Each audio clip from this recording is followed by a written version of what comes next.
She stood in the hallway of Mercy General Hospital, 7 months pregnant, her white coat hanging over the curve of her belly, her hospital badge swinging gently at her chest. Her feet were swollen inside her shoes.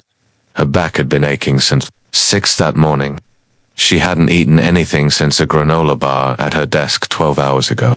And yet, none of that was what was breaking her heart right now. What was breaking her heart was the woman standing in front of her, blocking the door to the private wing with both arms spread wide, as though she were guarding the entrance to a kingdom. Her chin was tilted up, her pearls were perfectly placed, her eyes were cold with a kind of contempt that doesn't arrive overnight. It builds, slowly, over years. "You are not welcome here," the woman said. "This is a family matter. You don't belong." The hallway was full of people. Nurses paused. An orderly pretended to adjust a cart and didn't move. A young resident froze near the elevator, clipboard pressed to her chest. WATCHING Dr. Elena Marsh, Chief of Surgery at Mercy General Hospital, the youngest woman ever appointed to that position in the hospital's 93-year history, took a slow, steady breath. She did not raise her voice. She did not cry. She simply looked at the woman, who had spent 4 years trying to make her disappear, and she said, very quietly, "All right," and she walked away. But here's the thing about walking away.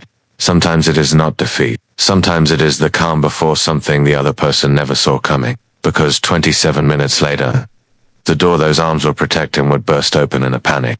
The doctors inside would be overwhelmed. The situation would be spiraling. And every single person in that room would be screaming for the one person who had just been told she didn't belong. This is that story. Her name before she became Dr. Elena Marsh was Elena Vasquez. She grew up in a small house on the east side of Columbus, Ohio, the daughter of a nurse and a retired electrician. There was nothing glamorous about her childhood, and she has never pretended otherwise. She did her homework at the kitchen table, while her mother worked double shifts. She wore the same 2 pairs of jeans through all of 7th grade and didn't say a word about it. She studied by lamplight when the power got cut, which happened twice in the year she turned 13. Not because her parents were irresponsible, because life, sometimes, is genuinely hard, and dignity doesn't require you to hide that. What Alina had, from as far back as anyone could remember, was focus.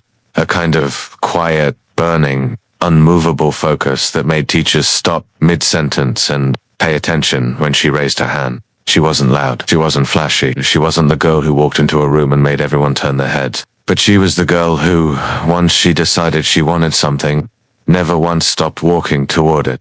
She decided she wanted to be a surgeon at the age of 11, when her mother explained to her, very gently, what had happened to her grandfather. During a routine appendix removal, the surgeon had been tired, distracted.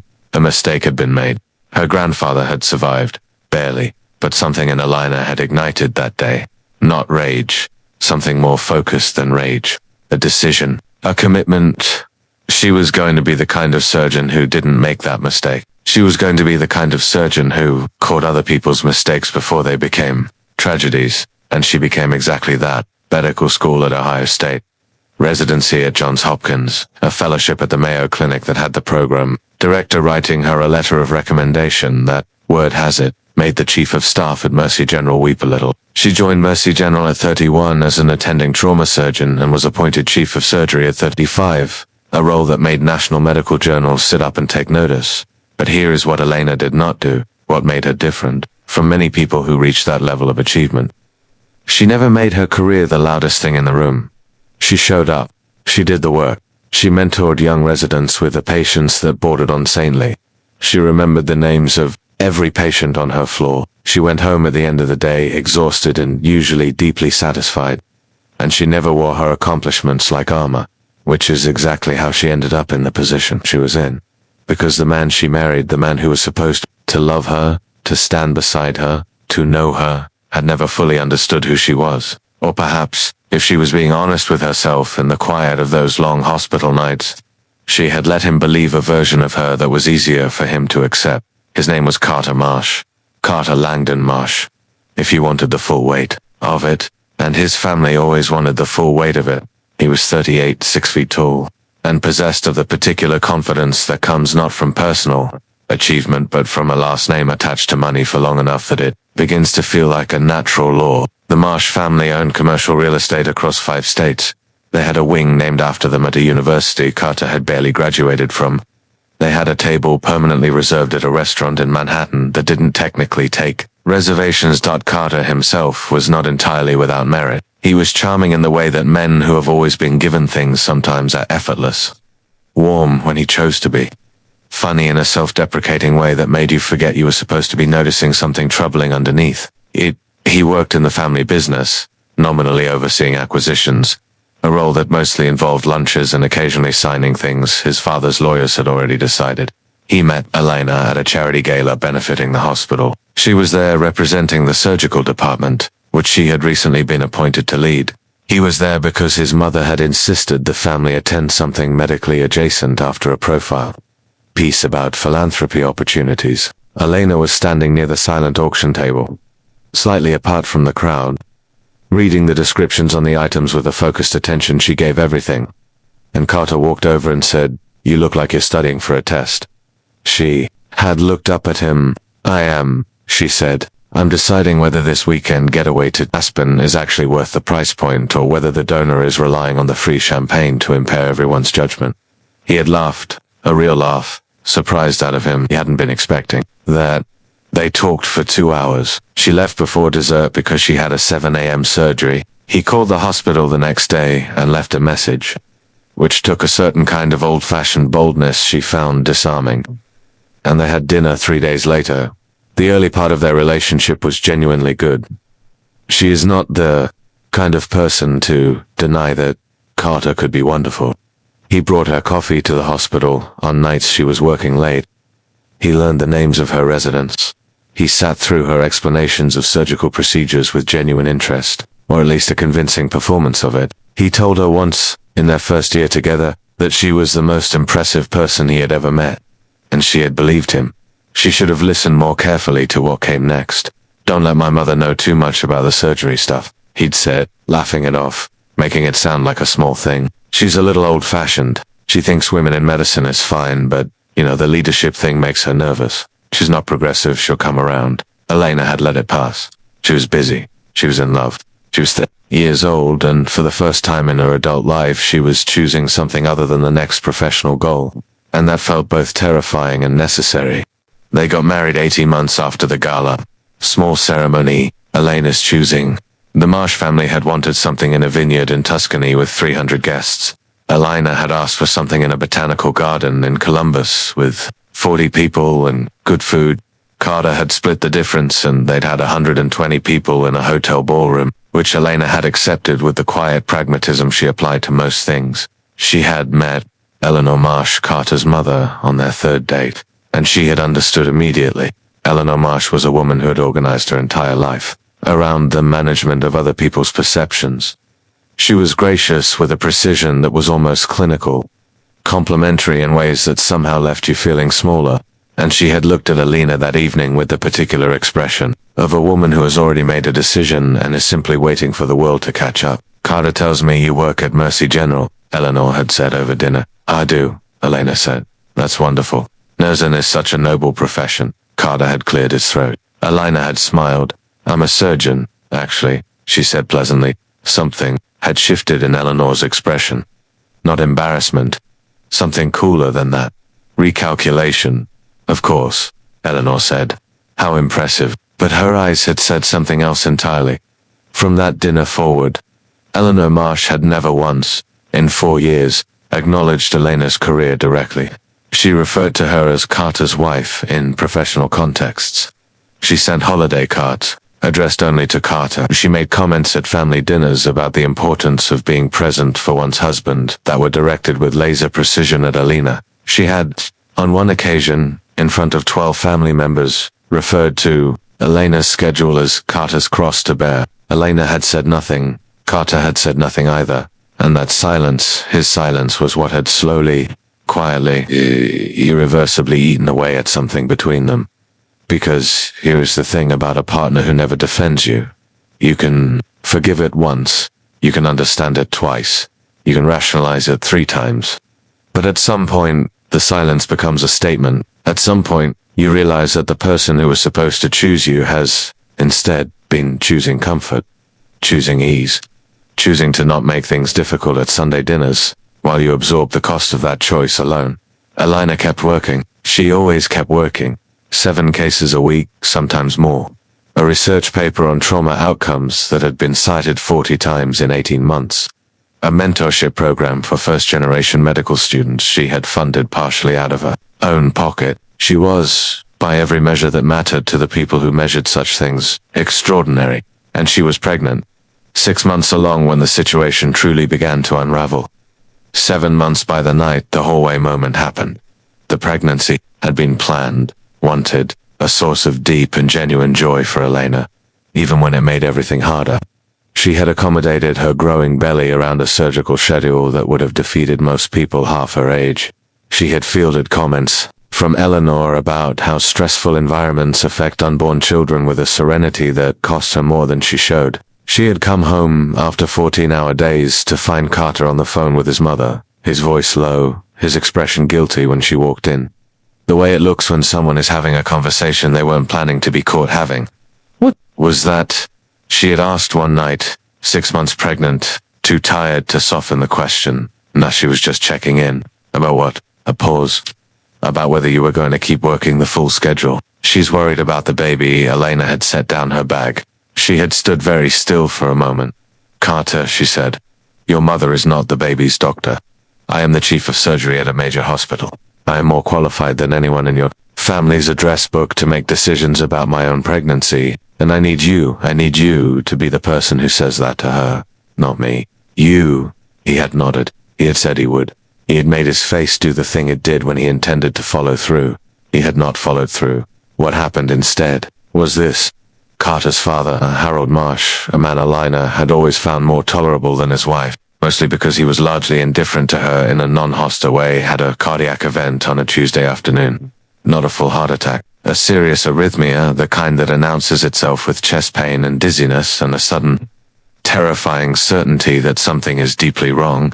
He had been at lunch with clients downtown when it happened.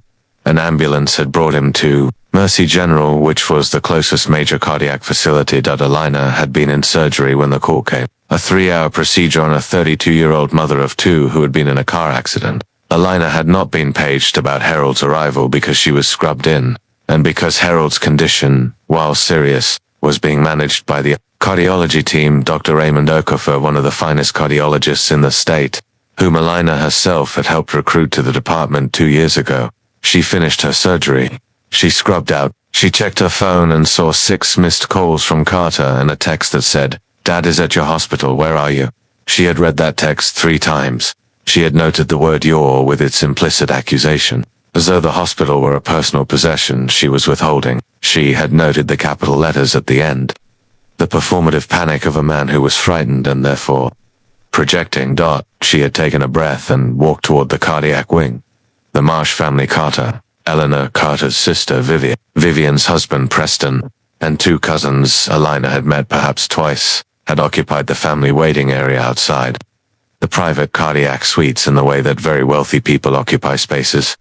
Expansively, as though the chairs were furniture they personally owned, and the staff were people retained for their benefit. Eleanor was on the phone, her voice carrying. Vivian was standing with her arms crossed, radiating the energy of someone preparing a formal complaint.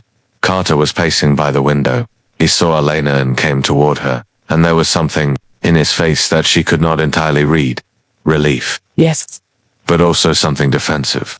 Something already apologetic in a way that meant he had already failed to do something. Dad is in suite 4, he said. Okafor is with him. It's the arrhythmia. I know, Elena said. I got the update from the nursing station. His numbers have stabilized. Okafor has it under control. I'm going to, what do you mean, you know? Eleanor's voice cut across the room. She had ended her call. She was walking toward them with the focused momentum of someone who had been waiting to have this conversation since Elena walked in.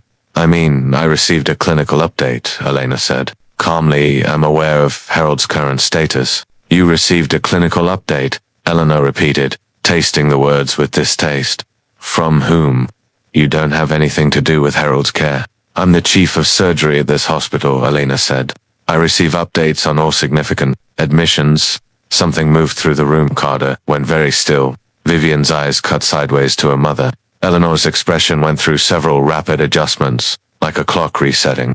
Be that as it may, Eleanor said, with the precision of someone who has decided to simply not acknowledge something inconvenient. Harold's care is being handled by Dr. Okafor, and this is a private family matter. You don't need to be involved.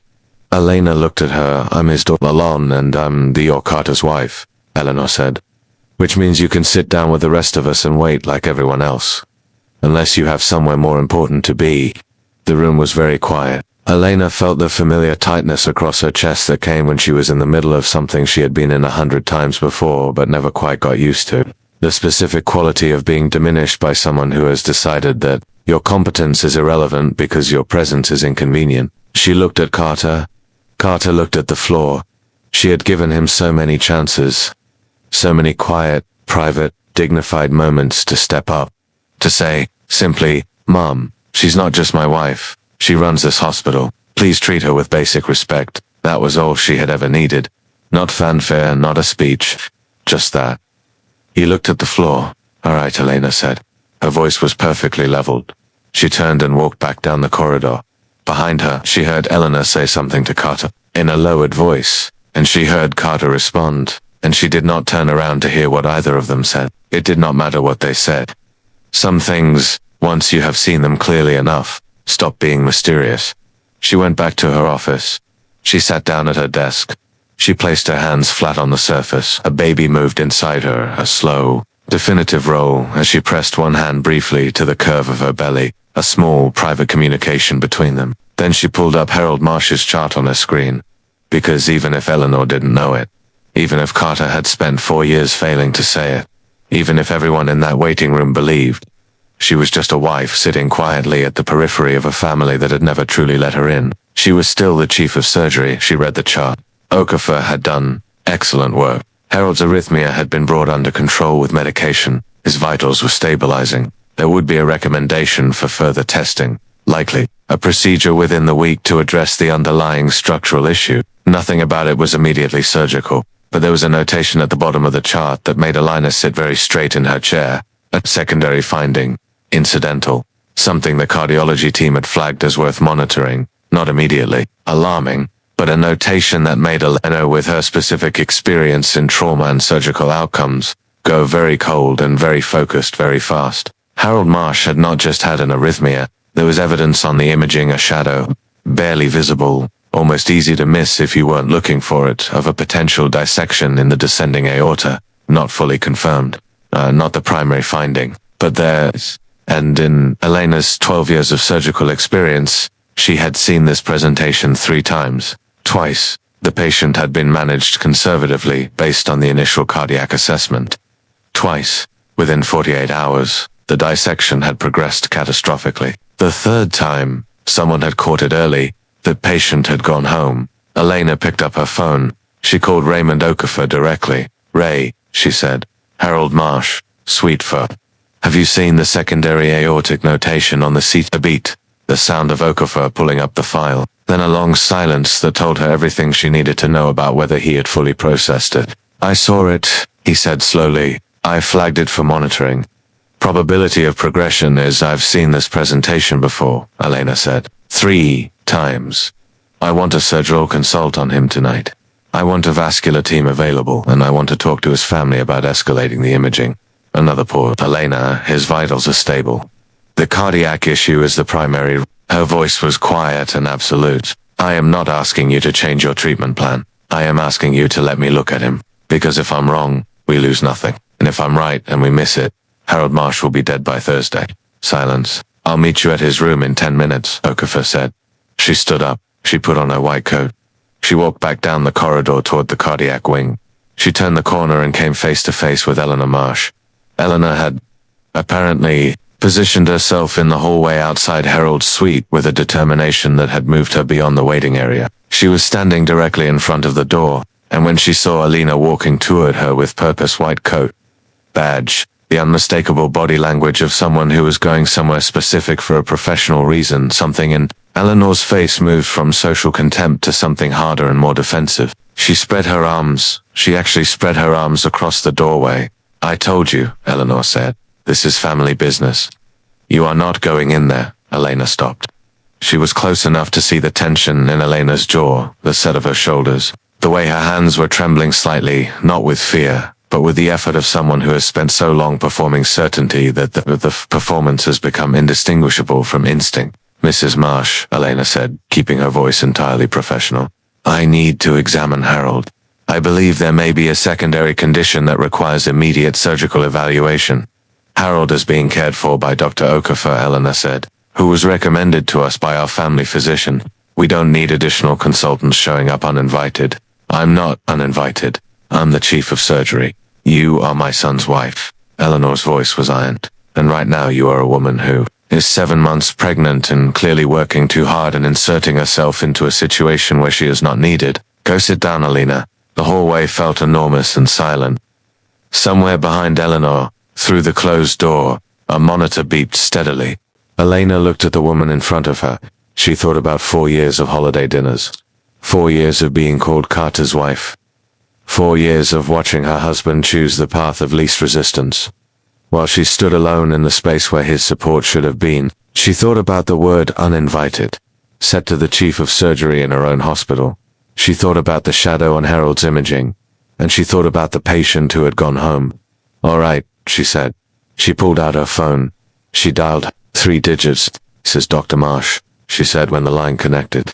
I need the charge nurse for the cardiac wing, a security escort too sweet for. And Dr. Okafor paged to meet me there immediately. Thank you. She lowered the phone, or Elena had not moved. But something in her face had changed. Something was beginning to register. What are you doing? Eleanor said. My job, Elena said. Elena said, not unkindly, not triumphantly, simply, plainly, with the calm of someone who has done this 10,000 times and will do it 10,000 more. The elevator at the end of the hall opened. Raymond Okafor stepped out, chart under his arm, reading glasses on, moving fast. Behind him came Nurse Patricia Devereaux, who had been charge nurse at Mercy General for 22 years, and who had the particular bearing of someone who has seen absolutely everything and is not impressed by any of it. Eleanor looked at Dr. Okafor. I want Mrs. Marsh, Okafor said. With the professional courtesy of a man who did not slow down, I need to speak with Dr. Marsh about your husband's care. If you'll excuse us, he reached the door. Elena fell into step beside him. Patricia held the door. Eleanor stood, arms still half-raised in the hallway. I went in. Harold Marsh was propped slightly in the hospital bed, pale but alert, his silver hair flattened on one side from lying down. A cardiac monitor beeped steadily, and the 4th line ran into his left arm. He looked older than Elena had ever seen him, which is what hospitals do to men who are used to never appearing vulnerable. He looked up when they came in. His eyes moved from Okafor to Elena, and something in his expression shifted, not surprise. Exactly, but a kind of tired recognition. Elena, he said. Harold, she moved to the bedside with the efficient grace of someone in a professional context. Not a Dordinalar, a surgeon. How's the pain? Manageable, he said. My chest feels tight. Dr. Okafor says it's the arrhythmia settling. It is, Okafor confirmed. We've got that under control. But Dr. Marsh identified something on your imaging that she wants to take a closer look at. Harold looked at Elena, not with the dismissal his wife had offered, with something more complicated. Something she had not seen directed at her from this family before. Something that looked almost like respect. Do you think something else is going on? He said, I want to rule it out, she said. I'm going to examine you, and then we're going to look at some additional imaging. Is that all right with you? He nodded. Do what you need to do, he said. She examined him. Her hands were careful and deliberate, and she talked him through each step, because good doctors always do. Okafor stood at the foot of the bed, watching. Patricia noted observations on the tablet dart when she pressed carefully along the left lateral trunk. Harold winced. Pain there, she said. It radiates, he said. It radiates, he said. Toward my back she looked at Okafor. He was already reaching for his phone. Get me an emergency CTA of the thoracic aorta, she said. Right now, and I want vascular surgery on standby. Okafor nodded, already dialing. Elena stood at Harold's bedside and explained, very quietly and very clearly, what she was concerned about. She told him what an aortic dissection was. He told him what the imaging might show. She told him what the options were. She told him the probability range. Because Harold Marsh was not a man who did well with vagueness, and because patients deserve the truth about their own bodies. Harold listened to all of it without interrupting. When she finished, he was quiet. For a moment, how long have you known about this? He asked. I saw the notation about an hour ago, she said. And Elena stopped you from coming in. It was not a question. I'm here now, Elena said. Harold turned his head toward the window. Outside, the late afternoon light was turning the color of old gold. A long silence passed. Carter told me about you, Harold said, not looking at her. Before you got married, he told me you were brilliant. I don't think I took that as seriously as I should have. Elena said nothing. I'm sorry, Harold said. For what she said to you in the hallway. I could hear it through the door. I'm sorry. Elena felt something shift inside her chest. Something that had been clenched for a very long time. Let's focus on your aorta right now, she said gently. We can handle everything else later. They brought the CT scanner to him within the hour, and the imaging confirmed it. The dissection was real. It had been slowly progressing, in Okoffer's estimation, and he said this directly, without hedging. With the professional honesty of a man crediting a colleague, they had perhaps another 18 to 20 hours before it reached a critical stage, maybe less. Without surgery, Harold Marsh would almost certainly not survive the week. With surgery, with the right surgical team, moving quickly, with a procedure that Elena had performed 14 times with a 91% success rate, he had an excellent prognosis. Elena stood in the corridor outside Harold's room and called her surgical team. She paged the vascular specialist. She reviewed the imaging one more time, standing at the nursing station, her reading glasses on the end of her nose, one hand resting on her belly where her daughter was moving again, slow and steady, as though keeping time. She did not go out to the waiting room to deliver this news herself. That was Okoffer's role, and she trusted him completely. She stood at the nursing station and prepared.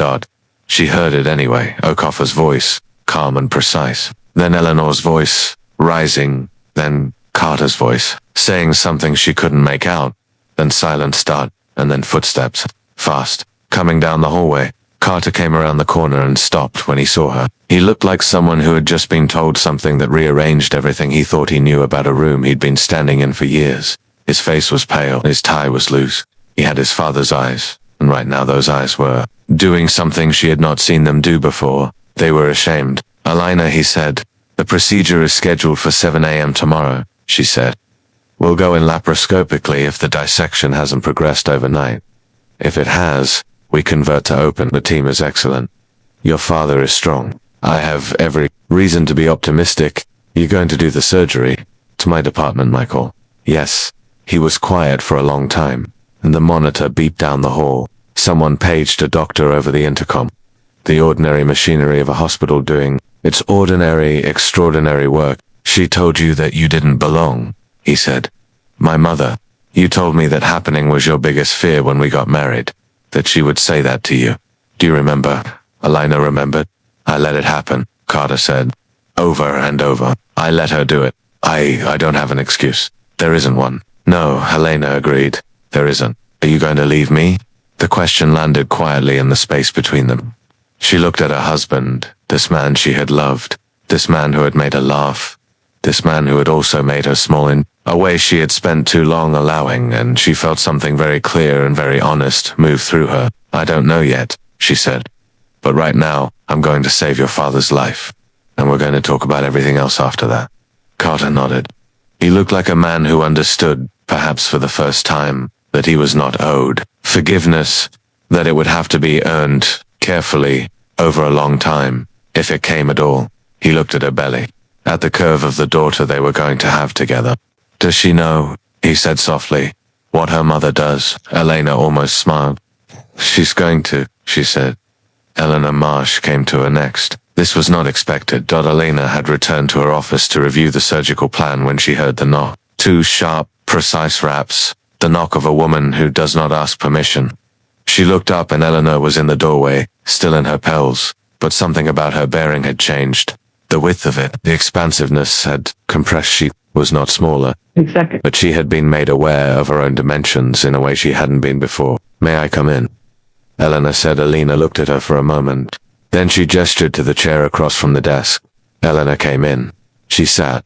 She looked around the office with the involuntary assessment of someone seeing a space for the first time with accurate eye. The diplomas on the wall. The surgical awards. The photograph from the journal feature 2 years ago. The framed letter from the hospital's board. appointing her chief of surgery. Eleanor looked at all of it the way someone looks at a map after they've already gotten lost. Then she looked at Elena. I didn't know, she said. I want to say that I didn't know how serious, how accomplished you did know, Elena said. Gently, but clearly. Carter told you. The hospital staff told you. I told you, over and over, for 4 years. You chose not to hear it. Eleanor was quiet. You didn't want to hear it, Elena continued. Because hearing it would have meant acknowledging that your son married someone who is not what you imagined for him, and that she exceeded every expectation you had for anyone in your family, and the version of her you chose to see, the inconvenient daughter, Lel, the pregnant woman who worked too hard, the woman who didn't belong, was something you invented because the truth made you uncomfortable. She said this without heat, without cruelty, with the matter-of-fact clarity of someone delivering a diagnosis. Eleanor's hands were folded in her lap. Her knuckles were white. My husband could have died, she said. He could have, Elena said. He still has a significant surgery ahead of him. We won't know the outcome until it's done. Were you caught it? I caught it. Another silence. Belonga. Kai, is there something you'd like to say to me, Mrs. Marsh? Elena asked. Eleanor drew a breath. It was the breath of a proud person doing something that does not come naturally to them, and doing it anyway, which is perhaps the only genuinely courageous thing Eleanor Marsh had ever done. I'm sorry, she said. For what I said in the hallway. For what I've said and done for 4 years. I am sincerely sorry, Elena. Elena looked at the woman across from her. This woman who had made so many Sunday dinners harder than they needed to be. This woman who had stayed silent while her son stayed silent. The two of them constructing a comfortable architecture of denial that Elena had been living inside without permission. I appreciate that, Elena said. I do, and I want you to know that my feelings about your son, about this family, are not going to affect the care I provide to your husband. He is my patient. He's going to receive everything I have. Know that, Eleanor said quietly. That's what makes this worse. Elena nodded slowly. Go be with Harold, she said. He should have his family around him tonight. And tomorrow morning, when I'm in that operating room, I need you to know that I'm going to bring him home. Eleanor stood. She looked at Elena for one more long moment, really looked, in the way she hadn't allowed herself to before, and then she nodded once, and she walked out. Elena sat alone in her office for a few minutes after that. Her baby moved. She put her hand on her belly and thought about all the things she was carrying the child. The marriage, the grief, the work, the exhaustion, the stubbornness of her own love, and she took stock of them, one by one, the way she took stock of a surgical field before she made the first incision. Then she picked up the surgical plan and got back to work. She operated for 4 hours and 11 minutes. The dissection had progressed slightly overnight, enough that the decision was made at 6:45 a.m. to proceed with open surgery rather than the laparoscopic approach.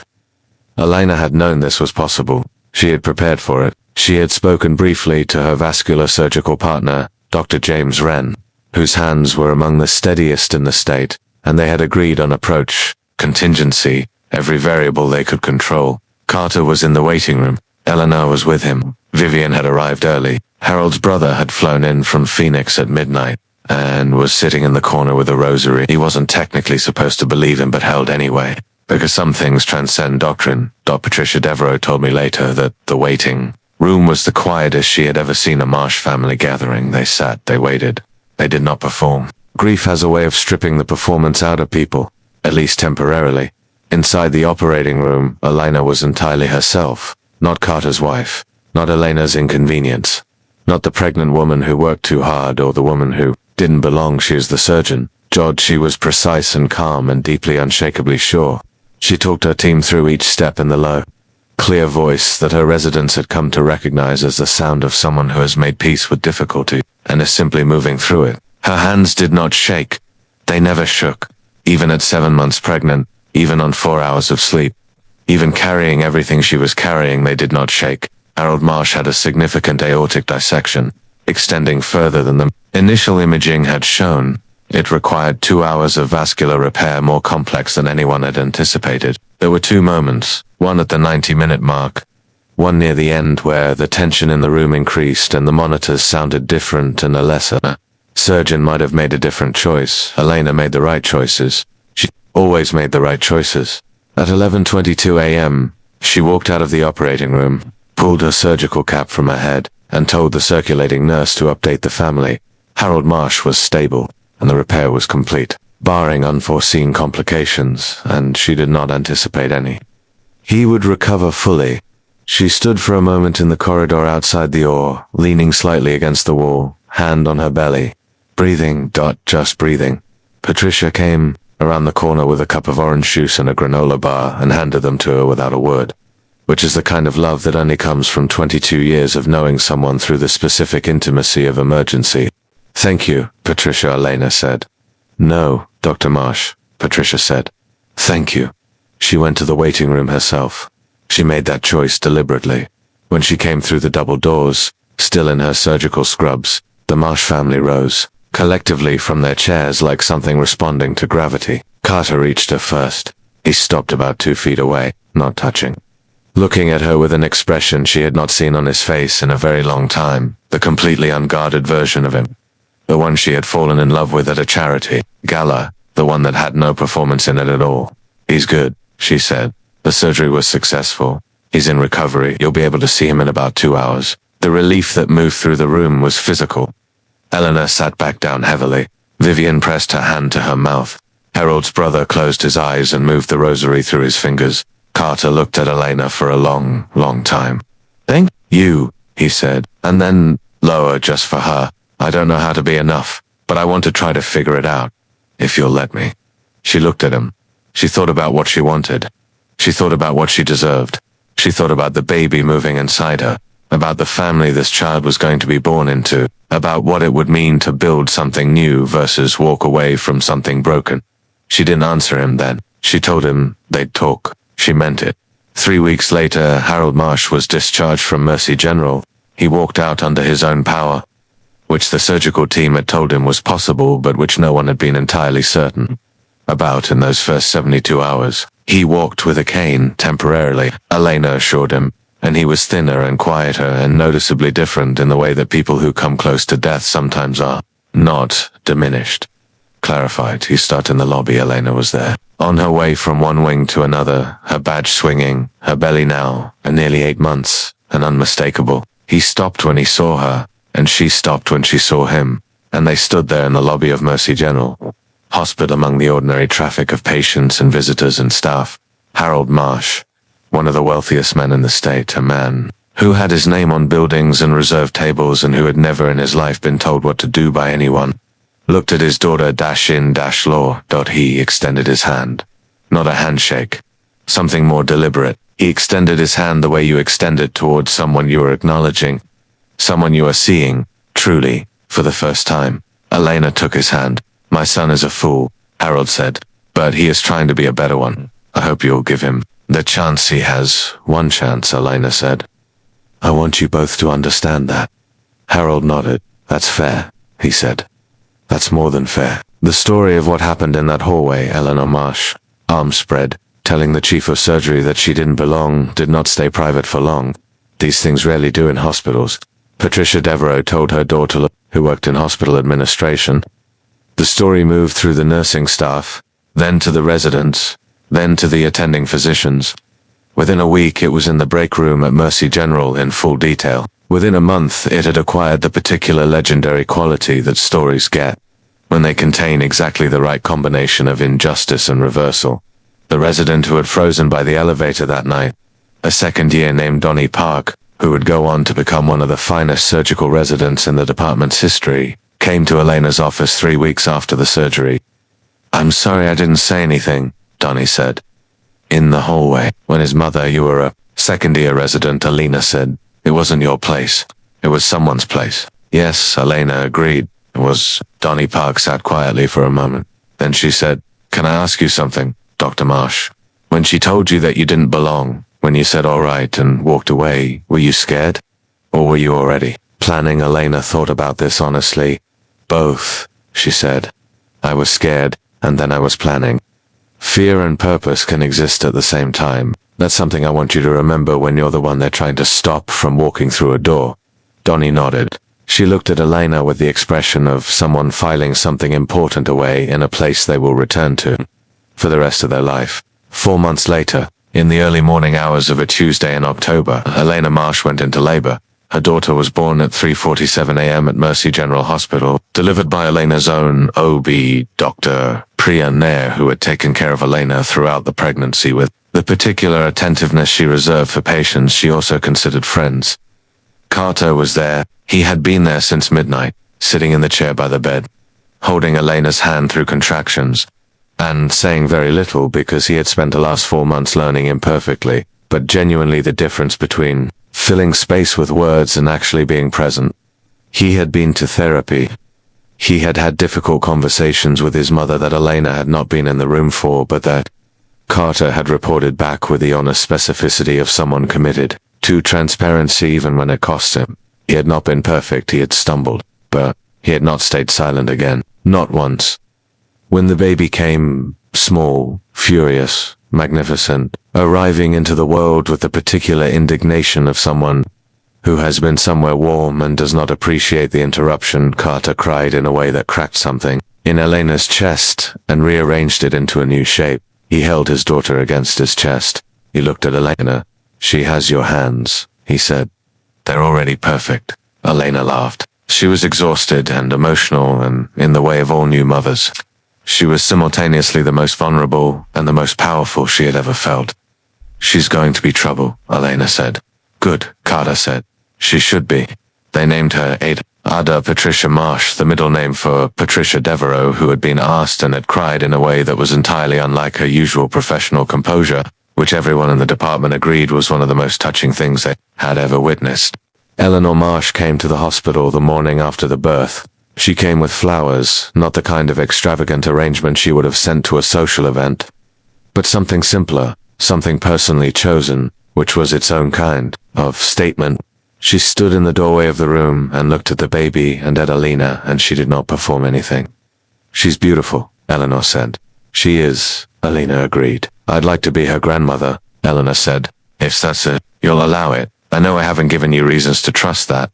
Elena looked at this woman who had spread her arms across a doorway, who had called her son's wife a woman who didn't belong, who had spent 4 years constructing a version of Elena that was easier to dismiss than the real one, and she made a decision that was not forgiveness. Exactly, but was something adjacent to it. Something more practical and more forward-facing. "Ada's going to know her grandmother," Elena said, "but she's also going to know who her mother is, what her mother does, what her mother is worth. That's non-negotiable." Eleanor looked at her. Something in her face rearranged itself into something that might, in time, become genuine. "Of course," she said. "Of course it isn't." 6 months after Ada was born, Elena was back in the OR for 60-hour weeks, which scandalized people who didn't know her and surprised absolutely no one who did. Ada went to a daycare at the hospital 3 days a week and spent the other 2 with a nanny who was, as Carter described her, shockingly competent and completely terrifying, which Elena considered 2 excellent qualities in a caregiver. Carter restructured his role in the family business. He took on a portfolio. He actually cared about a real estate development fund focused on affordable housing, which was not glamorous by Marsh family standards, but which was, for the first time in his professional life, work that felt connected to something real. He was better at it than anyone expected, including himself. Harold Marsh recovered fully.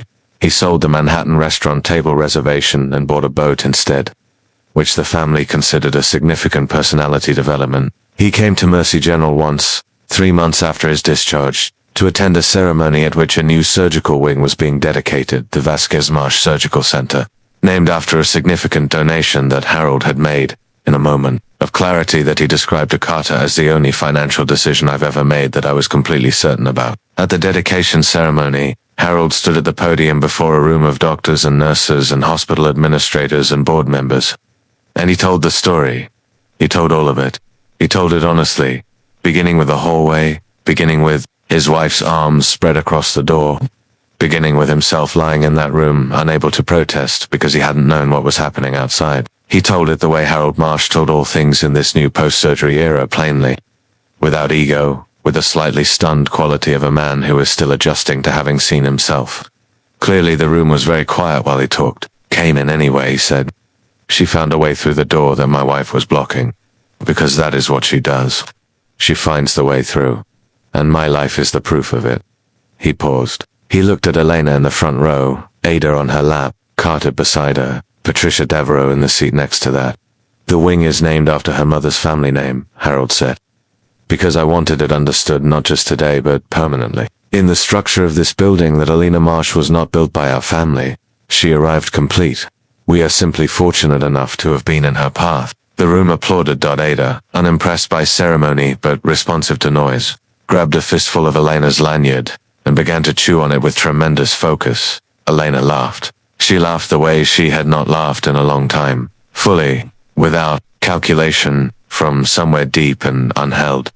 There is a photograph that hangs in the Vasquez Marsh Surgical Center. It was taken on the day of the dedication by a hospital photographer who had been there to document the event and who, in the way of great photographers, captured something that was not the event itself but was somehow truer than the event.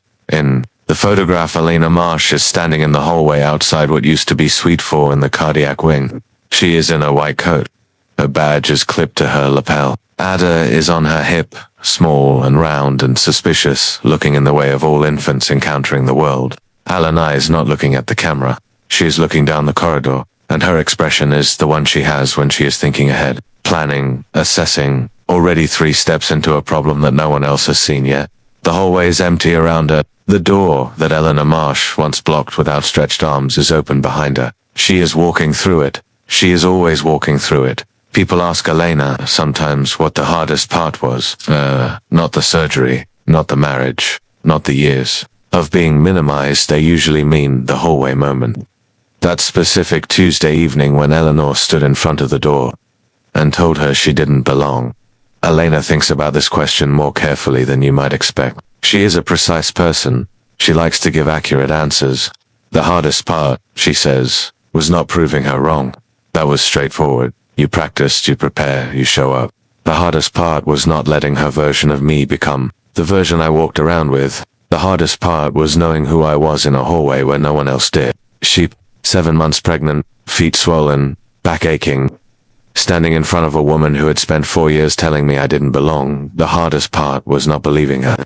Even for a second. Even a little. She looks down at her hands. Surgeons. Hands steady and deliberate and capable of things that most people cannot imagine doing with their hands on the worst days of their lives. I knew who I was, she says. That turned out to be enough. They say that karma does not always announce itself. That sometimes it is quiet. That sometimes it comes not with thunder and public revelation but with a Tuesday morning and a correct diagnosis and a pair of steady hands. Eleanor Marsh did not become a different person overnight, but she became a different kind of mother-in-law slowly, imperfectly. In the specific and difficult way that proud people change, not in grand gestures but in accumulated small ones. She called Elena by her title at hospital events. She told her friends, unprompted, what her daughter-in-law did for a living. She sat in the front row at a lecture Lena gave at a medical conference the following spring, and she listened, really listened, with the expression of someone taking notes on a subject they wish they had studied earlier. Ada grew. She grew with the specific energy of a child who has been surrounded since birth by people who love fiercely and argue honestly and get up in the morning and go do hard things and come home and do it again. She learned the word surgery before. She learned the word apple. She could identify a stethoscope at 18 months. She spent her Saturday mornings occasionally in her mother's office at the hospital, playing on the floor with blocks while Alina reviewed charts, and she looked up at the diplomas on the wall with the thoughtful expression of someone who is already deciding something. Carter watched his daughter watch his wife, and something in him that had been sleeping for a long time came awake. He made a choice, in the second year of Ada's life, that he had never thought to make before. He sat down with Alina and he asked her to teach him, not surgery, not literally, though he did eventually learn enough anatomy to impress his daughter. He asked her to teach him what she knew about work that mattered, about purpose that didn't depend on inheritance, about showing up every day for something that required your full self, not a managed version of it. She taught him. She was patient. She was honest. She was, as she had always been, focused with a kind of warmth that made focus feel less like discipline and more like love. He learned, the last thing I will tell you about Alina Marsh is this. Every year, in October, she gives a talk to the incoming class of surgical residents at Mercy General. It is not on the official schedule. It is not a formal lecture. It is a conversation conducted in the small seminar room off the main surgical floor. Usually in the early evening, usually with bad coffee and the residents still in their scrubs from the day. She talks about the work, about precision and error and the ethics of operating on a human being who has trusted you with their life, about fatigue and how to manage it, about the residents she has seen burn out and how they might have been saved. And then, always, at the end, she talks about the whole way. She tells them what happened. All of it, plainly, without dramatic embellishment, though the story needs none. She tells them about Eleanor's arms across the door, about Carter's silence, about the notation at the bottom of the chart, about saying all right and walking away, and then coming back a different way. She tells them this not because it is inspirational, though it is, but because it is instructional. You are going to face a door, she tells them, every year. Maybe it's a literal door. Maybe it's a colleague who underestimates you. Maybe it's a system that was not built with you in mind, or a family member who has decided what you are before they've looked. Or a room that goes quiet when you walk in because you are not what they expected. She pauses. She looks at them. This room of young, brilliant, exhausted, hopeful people who chose this work because something in them could not choose otherwise. You are going to face that door, she says. And someone is going to tell you that you don't belong behind it. And in that moment, you are going to have to decide whether you believe them. She lets that land. Know who you are, she says. That is not arrogance. That is not performance. It is simply the most important clinical tool you will ever carry. Know who you are in the hallway before anyone opens the door, because the door will open, it always opens. She takes a sip of her terrible coffee. Now go home, she says. You have surgery at 6.